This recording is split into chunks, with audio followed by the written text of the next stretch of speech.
Morning বন্ধুরা, তোমরা সবাই কেমন আছো? আশা করি খুব ভালো আছো। তো সকাল সকাল দেখতেই পারছো পূজা দিব। তো এই আমটা হচ্ছে আমাদের দোকান মালিককে দিয়েছে, আর এই যে ভগবানের জন্য দিচ্ছি দুটো। এটা হচ্ছে উনি ঘর মালিক দিয়েছে, আর এটা হচ্ছে কেনা আম। তো বাজার থেকে কেনা আম দেখতেই পারছো, উপরে হলুদ কিন্তু যে ভিতরে কেমন সাদা সাদা মতো। তো খেতে কেমন হবে জানি না, এখনো খাওয়া হয়নি। তো মিষ্টি হলি তো ভালোই। এই যে তবে আমগুলোর সাইজগুলো ভালোই। এখানে 2 কেজি আম আছে। তো আমগুলো এখন পলিথিন থেকে বের করে রাখি, না হলে নষ্ট হয়ে যেতে পারে, কারণ এখন তো প্রচুর গরম পড়ছে এই জন্য।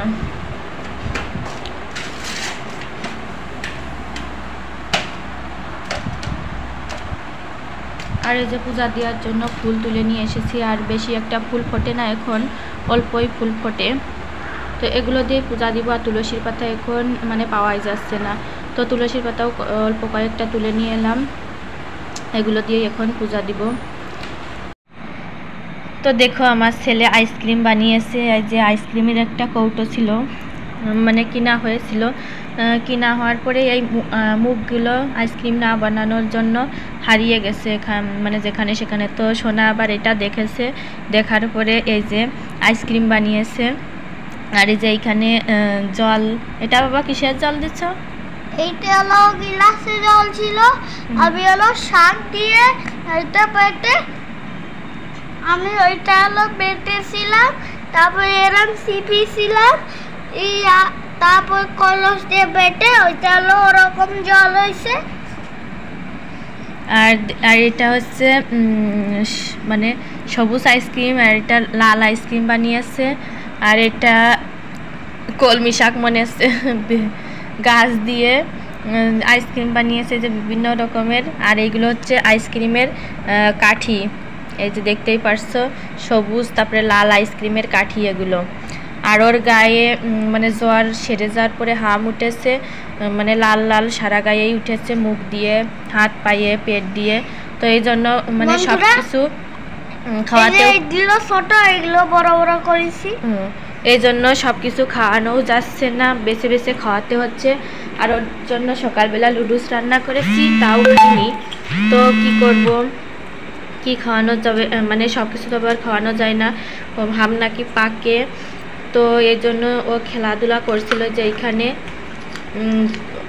এই যে কলস, মানে কলস, হাঁড়ি, তারপরে বালতি, এগুলো নিয়ে খেলাধুলো করছিল। আর যে শাক পাতা দিয়েছিলাম, যেহেতু রোদ্দুরে মানে যেতে বারণ করেছি, রোদ্দুরে গেলে যদি বেশি হয় এই জন্য। তো এই যে শাক পাতা নিয়ে এখানে খেলাধুলা করছে। তো এটা খেলাধুলা করার পরে আবার পরিষ্কার করে নিব, এই জন্য মানে ঘরের ভিতরেই ফ্যান ছেড়ে দিয়ে তারপরে খেলাধুলা করতে দিয়েছি। মাটির না সিমেন্টের চুলায় ভাত রান্না করেছিলাম। তো ভাতটা বেড়ে নেওয়া হয়ে গেছে গামলায় করে। আর এই যে একটা বেঁধে আছে এখনও, এগুলো পরিষ্কার করতে হবে। সকালবেলা ভাবলাম আজকে শুক্রবার যেহেতু হাঁড়িতে মানে কয়েকটা বাঁশ ছিল, আর কিছু খড়িও ছিল, তো সেগুলো নষ্ট হয়ে যাচ্ছিল, কি করব, এই জন্য চুলা কিনে নিয়ে আসা হয়েছে 200 টাকা দিয়ে।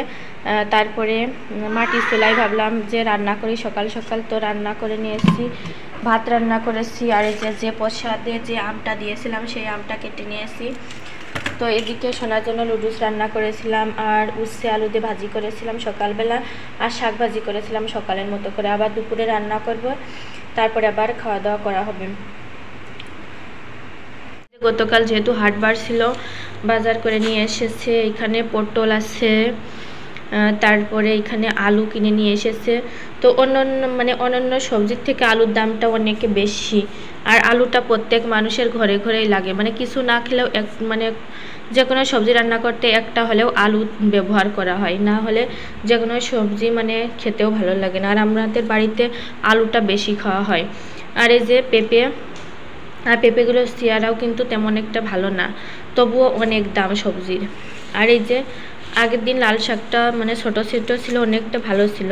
আগের দিন ফ্রিজে রেখে দিয়েছিলাম, সেগুলোই আজকে শেষ হলো। আবারও লাল শাক নিয়ে এসেছে, মানে বলতেও ভুলে গেছিলাম যে লাল শাক ফ্রিজে আছে, আনার দরকার নেই।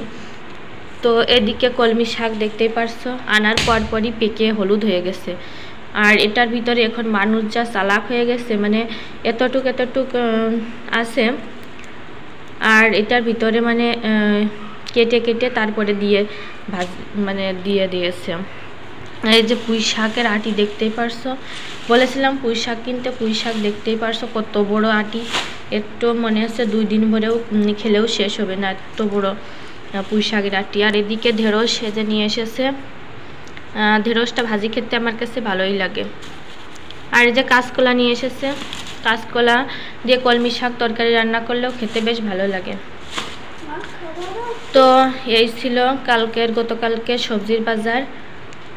আর উচ্ছে ছিল, উচ্ছেটা ভাজি করা হয়েছে সকালবেলা।